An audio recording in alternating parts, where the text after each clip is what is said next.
इस सवाल में गिवन है a mass body of mass m tied to a string is lowered at a constant acceleration g by 4 through a vertical distance h. The work done by the string will be. सवाल कह रहा है कि एक string है, उससे एक block बंधा हुआ है, उसका मास m है और इस रस्सी को होल्ड करके नीचे की तरफ छोड़ा जा रहा है और नीचे की तरफ ब्लॉक की एक्सेलरेशन है g by 4. तो अगर इसको बिल्कुल छोड़ देते तो इसकी एक्सेलरेशन g होती, अब g by 4 है, इसका मतलब रस्सी के ऊपर कोई फोर्स तो लग रहा है। तो कुल मिला के रस्सी एक ऊपर फोर्स लगा रही है टेंशन, और नीचे एक आपका फोर्स होगा mg।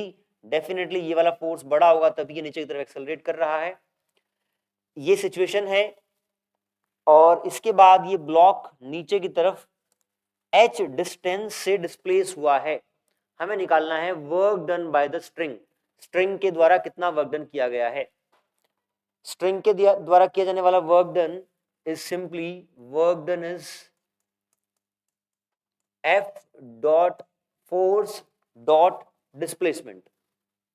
यहां पे देखें net force downward is mg, ऊपर की तरफ टेंशन फोर्स और नीचे की तरफ नेट फोर्स आपका लग गया mg बाय 4।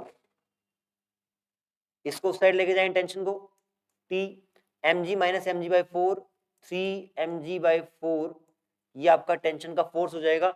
हमें वर्क डन निकालना है। देखें आप, फोर्स ऊपर की तरफ है, डिस्प्लेसमेंट नीचे की तरफ है, वर्क डन नेगेटिव होगा। क्यों? क्योंकि जब फोर्स और इसमें एंगल 180 डिग्री हो तो एफ एस कोस 180 डिग्री और कोस 180 डिग्री होता है माइनस, तो ये माइनस एफ इंटू एस हो जाएगा।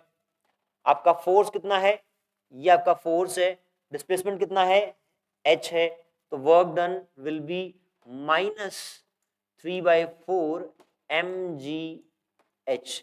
This will be work done by the tension force. ये सवाल आपका न्यूटन्स लॉ ऑफ मोशन और वर्क पावर एनर्जी दोनों के कॉन्सेप्ट को मिक्स करके बनाया गया है।